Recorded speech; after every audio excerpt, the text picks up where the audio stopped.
관어 임상실무 라니 간조스쿨에 오신 것을 환영합니다. 오늘은 근골격계 구조와 기능, 질환에 대해서 설명을 드리겠습니다. 오늘 보시면 뼈의 구조는 뼈는 총 206개가 있고요. 그 다음에 뼈에는 골막과 골수, 골 조직으로 구분되는데 골막의 역할은 뼈를 보호하고 골절했을 때 뼈를 재생시키는 중요한 역할을 하고 있습니다. 그리고 골수를 보면은 그 골수에서는 혈구를 생성하고 있고요. 그리고 골 조직은 뼈의 단단한 부분, 바깥 부분이죠.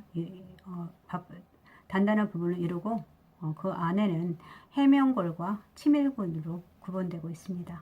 그래서 뼈의 기능을 보면 우선 지주 기능이 있고 우리 보호 기능, 아까 골수 만든다고 그랬죠. 조혈 기능, 운동 기능, 저장 기능이 있습니다. 그래서 이렇게 보시면 그 다음에 근육의 종류에는 우리가 횡문근에는 골격근과 심장근이 있고 평활근, 심근이 있는데 이 횡문근의 역할은 보통 가로무늬근이라고 합니다. 그래서 현미경으로 들여다봤을 때 약간 줄무늬가 가로 쪽으로 가로 줄무늬가 있어가지고 가로무늬근이라고 하고 여기에는 골격근이 있는데 이거는 우리 뼈에 조직들에 붙어있는 이라고 했습니다. 골격계통에 부착되어 있고 골격근이라고 부르는데 우리 의지에 의해서 움직일 수 있기 때문에 이것을 수의근이라고 합니다. 보통 이렇게 되어 있고 그리고 여기는 긴 원기둥 모양을 하고요. 세포가 그리고 근육에 따라서 보통 길이가 1에서 50mm까지 움직이고 직경은 약 40에서 50 마이크로미터 정도 된다고 합니다. 그리고 여기에는 가장 대표적인 것들이 견갑근이라든지 상완근, 삼각근 등을 볼 수 있고요. 심근은 횡문근인데 이거는 우리가 말하는 것처럼 수의근이 아니고 심장 근육 주위에 붙어 있습니다. 그래서 불수의근이고 그리고 심근세포는 길쭉한 사각형 모양으로 되어 있고 수축 기전에 의해서 골격근에서 같이 움직인다고 하고요. 그 다음 평활근은 횡문근과는 달리 무늬가 없습니다. 줄무늬가 없어서 그래서 민무늬근이라고 하고 있습니다. 보통 이것은 어디에 존재하냐면 신체의 여러 내장기관에 분포되어 있고요. 그렇게 해서 여기서 우리 근육에는 횡문근과 평활근으로 나눴는데 이 횡문근은 골격근이고 심장근이다. 골격근은 수의근이고 심장근은 불수의근, 횡문근이긴 하지만 평활근은 민무늬근이고 불수의근이다 라고 생각하시면 됩니다. 네, 심근도 불수의근이고 네, 그래서 근육의 기능은 자세를 유지하고 있고 그리고 열 에너지를 생성하고 있고요. 열을 내서 에너지를 생성하고 그리고 운동, 신체 유지를 시켜주고 그리고 음식물을 이동시키고 그리고 심장 박동에도 관여한다고 했죠. 여기 심근 같은 거, 그 다음에 음식물을 이동하는 것은 여기 평활근 같은 거 있죠. 혈관은 수축과 이완에 돋습니다. 이런 역할을 하고 있습니다. 그래서 근골격계를 가장 간단하게 봤고요. 그래서 가장 대표적인 질환으로는 근골격계 질환 중에서 퇴행성 골관절염이 있습니다. 이것은 보통 무릎에 연골이 닳아서 물렁뼈가 닳아서 없어지거나 그래서 거기에 염증성이 생겨서 상태를 말하는 것인데 보통 관절 질환 중 가장 흔하고요. 그리고 나이가 들면서 증가하고 이걸 갖다 퇴행성 관절염이라고 하고 있습니다. 일반적으로 40세 정도에 대부분 관절의 퇴행성이 변화가 시작하고요. 그리고 60세 이상이 되면은 50세 이상에서 퇴행성 관절염 증상이 나타난다고 합니다.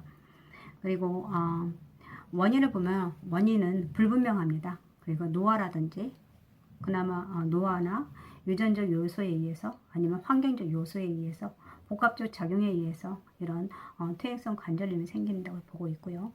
그리고 관절을 싸고 있는 조직의 퇴화가 계속적인 마찰로 인해서 나타난다고 볼 수가 있습니다. 그래서 증상은 보통 개인에 따라서 약간 다르긴 하지만 그래도 날씨라든지 활동의 정도에 따라서 통증이 호전될 수도 있고 그 다음에 악화가 반복되기도 합니다. 그리고 통증이 초기에는 경미한데 몇 년에 걸쳐서 점차 심해지고요. 운동하게 되면 악화되고 안정하게 되면 쉬고 그러면 호전되기도 하고 그런데 아침에 일어날 때 관절이 뻣뻣해진다든지 경직 현상이 나타나고 그리고 관절이 풀어지는데 적어도 한 30분 이상 걸린다고 합니다. 걸리지 않는다고 하는데 어쨌든 약간 좀 그런 이런 경직 현상이 나타나고 있고요. 그 다음에 계단 오른다든지 아니면 무릎을 꿇고 쭈그리고 앉을 경우, 그리고 장거리 걷는다든지 등산 등에 대해서 관절을 많이 사용할 때 통증이 더 심해질 수 있습니다. 그리고 운동 장애라든지 관절의 변형이 나타나기도 합니다. 예, 이렇게 나타나기도 하고, 그 다음에 치료 및 간호를 보면은 보통 이제 대증요법을 할 수 있죠. 그래서 뭐 온냉요법을 한다든지 물리치료를 한다든지 아니면 체중 조절을 해서 무릎이 체중이 가하지 않도록 한다든지, 그래서 규칙적인 운동을 해서 가장 대표적인 운동이 좋은 건요, 무릎에 무리가 가지 않는 수영이 가장 대표적으로 좋고요. 그리고 걷기, 그 다음에 체조, 스트레칭 같은 것도 좋습니다. 이런 식으로 해주고요. 그리고 이게 변화가 없을 때, 너무 이제 대체요법과 이런 대증요법 효과가 없을 때는 이제 인공관절이라는 이렇게 수술할 수밖에 없고요. 네, 이런 식으로 해주시면 되고, 그 다음에 이거 우리가 퇴행성 관절을 맞을 식생활 같은 게서 이제 주의해야 되는데, 다양한 식품을 먹고 정상 체중 유지하는 거, 그리고 칼슘이라든지 비타민 D 같은 거 부족하지 않도록 하는 것이 좋습니다. 그리고 카페인을 너무 과다 섭취하지 않도록 하고, 그리고 단백질 과다 섭취도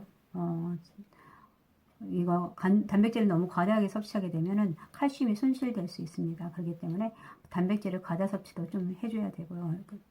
제한해야 되고요. 저지방 식사를 한다든지 싱겁게 먹을 수 있도록 하고, 그리고 야채 같은 거, 녹황색 채소나 간이나 곡류, 과일들을 충분히 섭취할 수 있도록 해주시는 게 좋고요. 가장 좋은 건 규칙적으로 운동하는 거죠. 예, 그리고 뭐 무릎에 좋다는 그 대치요법 같은 거 있죠. 그런 것은 사용하는데 주의하셔야 됩니다. 이게 골관절염에 대한 그거고요. 그 다음에 골다공증은 대체적으로 원인은 노화에 따른 척추라든지 대퇴 부위의 뼈 조직에서 뼈세포가 상실돼서 골밀도가 낮아져서 나타나는 거고, 그리고 골절을 일으키기 쉬운 상태가 되는 것입니다. 그리고 뼈에 구멍이 생기고 스펀지 같이 된 상태를 말하고 있고요. 그래서 골다공증은 아주 약한 압력에도 부러지기도 합니다. 그래서 재채기라든지 뭐 예를 들어서 아니면은 아기 들다가 그렇게 된다든지, 아니면 신문을 찍다가 이런 식으로, 그리고 사소한 일에도 갈비뼈가 부러질 수 있고요. 그래서 골다공증은 처음에는 증상이 없이 시작됩니다. 그리고 자신도 모르게 진행되고 극심한 고통과 골절을 야기할 수가 있다는 거 꼭 알아주시고, 그리고 원인을 보면은 보통 중년기 여성, 특히 폐경기 이후에 여성 호르몬 에스트로겐이 결핍으로 인해서 나타나기도 하고요. 그리고 저체중이라든지 아니면 청소년기에 칼슘 섭취가 적었다든지, 운동 부족이라든지, 갑상선이나 부갑상선 질환을 앓고 있다든지, 예, 갑상선이라고 부갑상선은 갑상선에서 칼시토닌이 분비하죠. 그리고 이 칼시토닌에 영향을 주는 것이 부갑상선입니다. 그래서 그렇기 때문에 이런 질환이 있는 것은 칼슘에 대해 굉장히 민감합니다. 그래서 골다공증이 일어나기 쉽고요. 그 다음에 척추 골절이라든지 40세 이후에 골절 경험이 있다든지, 영양흡수 장애라든지, 흡연이나 음주, 카페인을 다량 섭취하는 경우도 있고, 이런 것들이, 그리고 3개월 이상 우리가 뭔가 스테로이드 제자를 투여했다든지 이런 것들을 장기적으로, 이런 것들은 골다공증의 원인이 될 수 있고요. 그리고 뭐 아스피린을 복용했다는 헤파린 같은 것도 골질을 감소시킬 수 있다고 합니다. 그리고 체중 감소를 너무 많이 했다든지 20% 이상 25세경에 10% 이상의 몸무게 감소 과거력이 있다든지 뭐 이런 것들, 그 다음에 유전적인 요소도 있다고 합니다. 이런 것도 골다공증의 원인을 보시면, 그래서 증상은 여기 나온 것도 허리 통증이라든지 등이나 허리가 굽고 키가 구부러지는 거, 작아지고 잦은 골절이 같은 거, 이런 잦은 골절을 일으킬 수 있다는 거. 그 다음 치료 및 간호는 일단은 우선 칼슘 부족이니까 칼슘이라든지 비타민 D 섭취 해주시고요. 호르몬 요법 실시. 여성인 경우에 폐경기 이후에 그거 있다 그러면은 호르몬 요법을 실시할 수 있고요. 그리고 체중 유지를 해준다든지 체중 부하 운동을 해서 걷기가 가장 좋습니다. 그래서 체중 부하 운동 걷기를 하고, 특히 체중 부하 운동에는 등장성 운동, 예, 등장성 운동 좋으시니까 등장성 운동 해주시는 게 좋죠.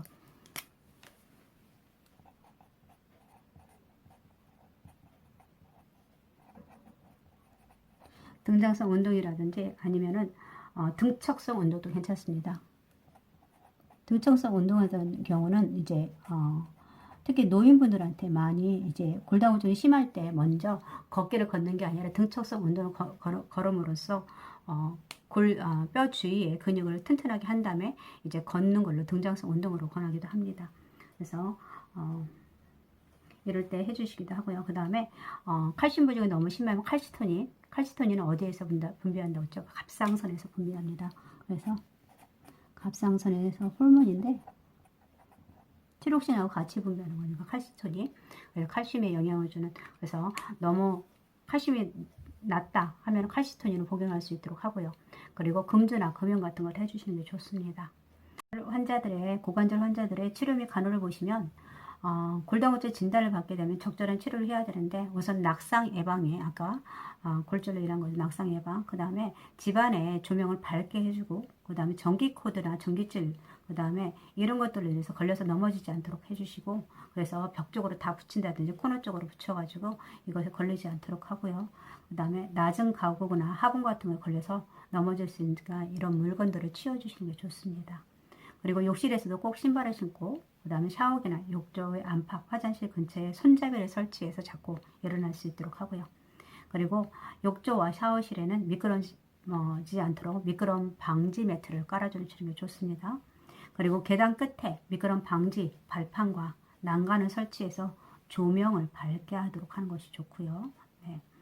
그리고 바닥에 흘린 것은 즉시 닦아주는 거, 물기라든지 이런 것들. 그리고 발에 맞지 않고 낮고 넓은 신발 같은 경우는 발에 맞는 낮고 넓은 굽과 고무 바닥으로 된 신발을 신고 이것을 미끄러지거나 그러지 않도록 하시는 것이 좋습니다. 그리고 옷도 될 수 있으면 늘어지거나 긴 옷 등은 가구나 문고리에 그런 것에 조리 기구에 걸릴 수 있으므로 피해 주시는 게 좋겠죠. 그리고 현기증이나 정신혼란을 일으킬 수 있는 약물 복용은 피하도록 하는 것이 좋고요. 그리고 균형을 유지하고 근력을 강화할 수 있는 운동을 하고 고관절 보호대를 하기도 합니다. 예, 이렇게 해주시면 될 것 같습니다. 네. 다음은 수근관 증후군인데요. 수근관 증후군은 무엇이냐면 어떤 문제냐면 손의 문제이겠죠. 손의 문제로서 보통 정중신경의 문제라고 할 수 있습니다. 그래서 수근관이 좁아지면서 내부의 압력이 증가돼서 신경이 그쪽에 지나가는 정중신경이 자극돼서 통증이라든지 마비, 힘이 없어지는 손의 감각이 없어지는 것을 이것이 수근관 증후군이라고 합니다. 이때 여기에 하는 것이 정중신경이 손 부위의 감각 이상을 나타나는 것을 의미하고 있습니다. 그래서 보통 여기에 대한 증상은 손바닥과 손가락의 저림이라든지 손의 감각 이상이나 감각 저하, 엄지손가락 운동의 기능 장애를 볼 수 있고요. 여기에 대한 간호는 수술로 가능하고요. 그래서 보통 수술 부위 혈액순환을 확인하게 되는 것이 좋습니다. 그래서 수술 혈액순환을 확인해야 하는데 여기를 확인할 수 있는 것은 손의 저림이라든지 아니면은 청색진 손톱이라든지 그 청색진이라든지 아니면 냉감이라든지 이런 것을 호소할 때 이런 걸로 혈액순환을 확인할 수 있고요. 그리고 이 수술로서는 보통 수술 직후부터 손가락 운동을 실시하는 것이 좋습니다. 그래서 안위 증진을 위해서 손과 팔을 24시간 동안 올리고 있어요. 심장 부위에서 올리고 있도록 하고 손목 안정을 위해서 보통 부목으로 굴곡을 방지하고 필요시 손목 보호대를 착용할 수 있도록 하고요. 그 다음 통증 관리를 위해서 얼음찜이라든지 진통제 같은 거 사용할 수 있고요. 그리고 4주나 6주 동안은 그쪽 수술 부위로 무거운 물건을 들거나 무리한 일을 하지 않도록 하시는 것이 좋습니다. 그리고 통증 완화로 붓기 완화로 위해서 스테로이드를 단기간 투여할 수 있고요. 그리고 가장 중요한 신경 혈관계 합병증 관찰하는 거, 손의 저림이라든지 청색증, 손톱의 청색증이라든지 냉감 같은 거 확인하는 것이 좋습니다. 제가 이 밑에다가 12내신경을 적어놨는데 왜냐하면 정중신경, 이것은 아까 손목에 있는 신경이라고 했습니다. 근데 국가고시에서 12내신경 중에 포함되지 않는 거라고 할 때 정중신경이 간혹 나옵니다. 그렇기 때문에 12내신경이 무엇인지 보시면 후신경이죠. 시신경, 동안신경, 8차신경, 3차신경, 외안신경이나 또는 외전신경이라고, 안면신경, 내의신경, 설인신경, 그 다음에 미주신경, 그 다음에 부신경, 설하신경이 되겠습니다. 네, 이렇게 해주시고요. 그 다음에 오십견이 있는데, 오십견은 동결견이라고 합니다. 오십견. 그래서 보통 유착성 관절 낭염인데, 보통 오십견이라고 하는 이유는 50대에서 많이 발생하기 때문에 오십견이라고 합니다. 예. 그리고 증상은 특별한 외상이 없는데 어깨 관절 전체가 통증을 호소하고요. 네. 그리고 밤중에 움직임이 많았던 날에 통증이 심하고 관절이 뻣뻣해지는 걸 말합니다. 그리고 특히 통증이 어깨 주변에서 시작해서 방사, 위쪽 팔로 방사되고 발병하고 나서 보통 2년 정도 지나면은 별 치료 없이 회복되기도 합니다. 치료는 보통 대부분 저절로 낫지만 적절한 신장 운동이라든지 충분한 보존적 치료도 하고요. 이게 여기에서도 보존적 치료라는 건 그쪽으로 뭐 물리치료라든지 아니면 뭐 이쪽으로 주사를 맞는다든지 뭐 이런 걸 하던데도 별 효과가 없다. 그럴 경우는 수술 치료가 하게 됩니다. 이렇게 해주시면 되고요. 그 다음에 힘줄염은 반복적인 팔 벌림 동작이나 동작과 무리한 사용으로 인해서 퇴행성 변화로 팔을 벌릴 때 저항을 주면서 어깨에 통증이 발생하는 걸 말합니다. 그래서 증상은 심한 어깨 통증을 호소하고요. 그리고 이거에 대한 간호와 치료를 보면 어깨 스트레칭 방법을 해주는 것이 좋습니다. 어깨 스트레칭 방법은 우리들이 하는 것입니다. 손가락을 깍지 낀 상태로 손바닥에 하늘을 향하게 해서 머리 위에 놓고 팔을 벌려주는 것입니다. 이게 그리고 한 손을 반대로 팔꿈치를 감싸 잡고 당겨주는 거. 네. 그리고 두 손을 뒤로 해서 깍지 끼고 뒤로 밀어준다든지, 등 쪽에 책상을 두고 두 손을 뒤로 해서 책상 가장자리에 잡고 쭈그려 앉는 자세를 취한다든지, 뭐 이런 거 여러분들이 할 수 있습니다. 다 요즘에 만약에 스트레칭을 한다면 여러분들이 자주 하던 그런 방법이라고 생각하시면 됩니다. 그 다음 팔꿈치 내측 상가염인데, 보통 손목 굽히는 일을 과도하게 했을 때 보통 나타나고요. 주로 팔꿈치 안쪽에서 시작해서 손으로 가는 통증을 말하고요. 그래서 이거에 대한 치료는 보통 통증을 유발하는 동작을 피하고 소염제, 진통제죠. 그런 것들 막 복용하도록 하고, 그 다음에 팔꿈치 벨트를 착용해서 도움이 되고요.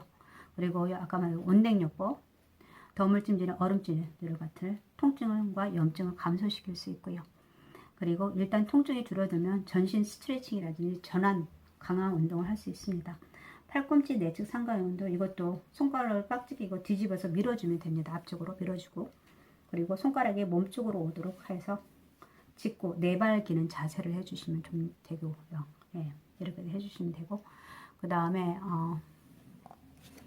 그다음은 팔꿈치 외측 상가염이 있는데 잠깐 보실까요? 팔꿈치 외측 상가염은 주먹을 쥐거나 반복적으로 무거운 물건을 들 때 나타나는 겁니다. 증상은 그 주위 부위에 열감이라든지 부종 같은 것을 말하고요.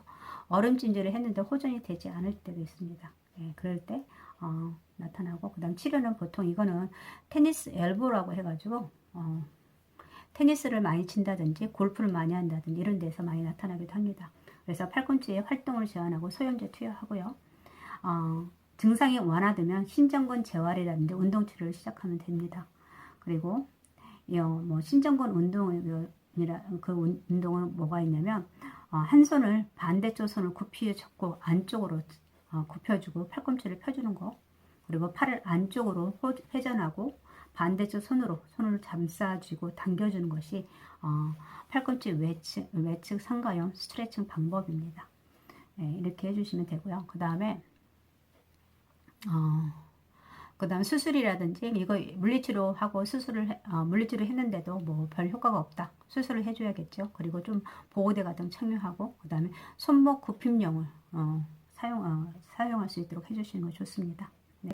요통은 급성보다는 보통 만성 요통이 지속적으로 증가하는 경향을 보이고요. 증상은 방사통인데 이 방사통이 보통 허리 쪽에서 골반 부위에서 시작해서 다리라든지 다리의 압이나 옆으로 뒤로 뻗치는 통증이 방사통입니다. 그리고 이거에 대한 요통을 예방할 수 있는 운동이 있는데 윌리엄 굴곡 운동법이고요. 그 다음에 이건 허리를 복부 쪽을 아래쪽으로 숙여주는 거고, 맥켄지 요거 신전 운동, 허리를 젖히기 운동입니다. 이렇게 함으로써 서로 보완할 수 있는 것이고, 그다음 그 외에도 대증요법, 뭐 물리치료를 한다든지 아니면은 뭐 진통제를 한다든지 이걸로서 안 되면 수술요법도 있습니다. 이렇게 해주시면 될 것 같고요. 2021년 상반기 간호조무사 문제풀이를 하겠는데 기초 간호학 개요부터 해가지고 5문제씩 우리가 교재를 나가고 나서 뒷시간에 5문제씩 풀어보도록 하겠습니다. 첫 번째 문제를 보시면 간호조무사가 동료의 업무상 실수를 발견했을 때 직업 윤리에 따른 행동은 이라고 되어 있네요. 첫 번째, 환자에게 위해가 있는지 확인한다. 두 번째, 동료를 보호하기 위해서 비밀로 하고, 그 다음 세 번째는 보호자가 알고 있는지 먼저 확인한다. 네 번째는 다음 근무자에게 문제 해결을 미룬다.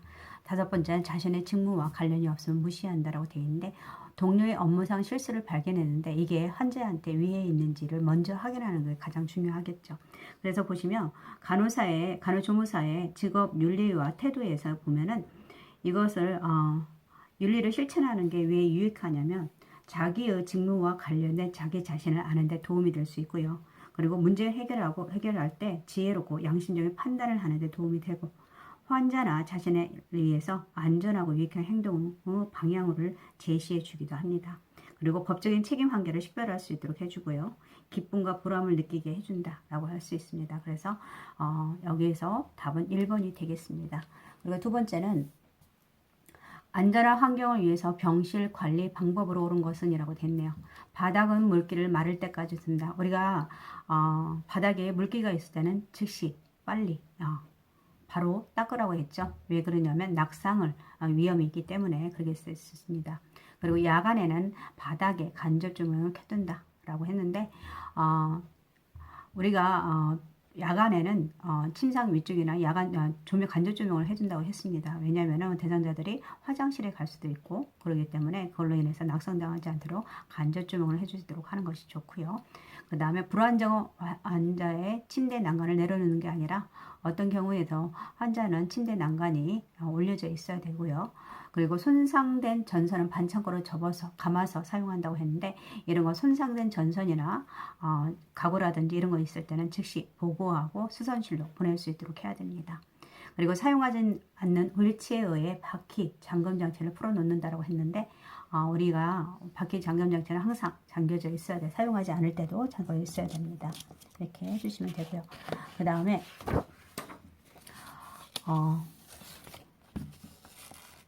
병원에서 화재가 발생했을 때 입원해 있는 환자를 대피시키는 방법으로 옳은 것은 이라고 되어 있네요. 엘리베이터를 이용하여 이동한다. 화재가 났을 때 엘리베이터 이용은 안 되겠죠. 비상구의 인원이 밀집되도록 유도한다. 비상구라든지 탈출구 그쪽은 인원이 사람들이 몰리지 않도록 하고 그래서 피신을 유도할 수 있도록 해야 되고요. 자기 힘으로 움직일 수 있는 환자를 신속히 대피시킨다. 이게 맞겠네요. 출입문에 손잡이가 뜨거우면 천으로 감싸지고 문을 연다. 손잡이가 뜨겁다는 것은 불이 가까이 있다는 것이 다른 곳으로 피할 수 있도록 알아봐야겠죠. 밖으로 나온 후 환자를 구조하기 위해 다시 건물로 재진입한 이거는 절대 있을 수 없고요. 답은 3번이네요.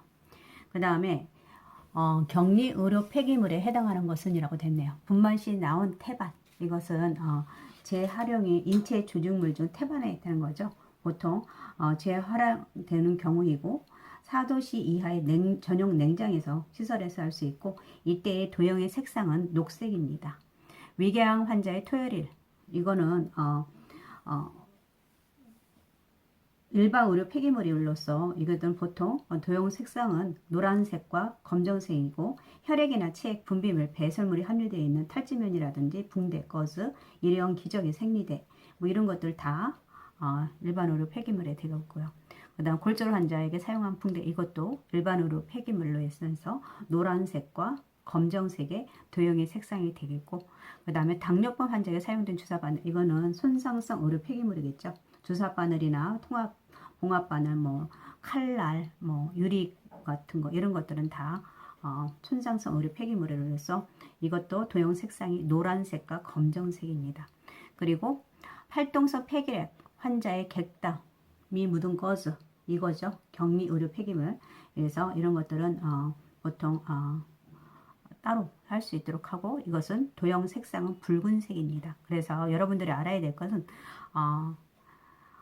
인체 조직물 중 태반인 녹색이고 그 다음에 격리 의료 폐기물은 붉은색입니다. 그리고 이거 두 개만 알고 그 외에는 다 노란색과 검정색이라는 거. 도형 색상이. 그래서 이거 알고 있으면 될 것 같습니다. 그 다음에 소화기계 간 기능을 올바르게 연결한 것은 이라고 했네요. 간은 담즙을 저장하는 게 아니라 담즙을 생성하고요.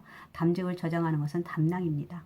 그리고 대장은 지방을 흡수한다. 아니라 대장은 노폐물, 대변을 농축화시켜서 수분을 재흡수해서 계속 대장에 우리 대변을 딱딱하게 굳게 해서 하는 거죠. 그래서 수분이라든지 소장에서 흡수하지 못한 비타민 같은 거, 수용성 같은 거, 수용성 비타민 같은 것을 흡수합니다. 지방 흡수는 보통 소장에서 이루어지죠. 소장에서는 아미노산, 포도당, 탄수화물, 그리고 지방 흡수까지 다 되고 있으니까요.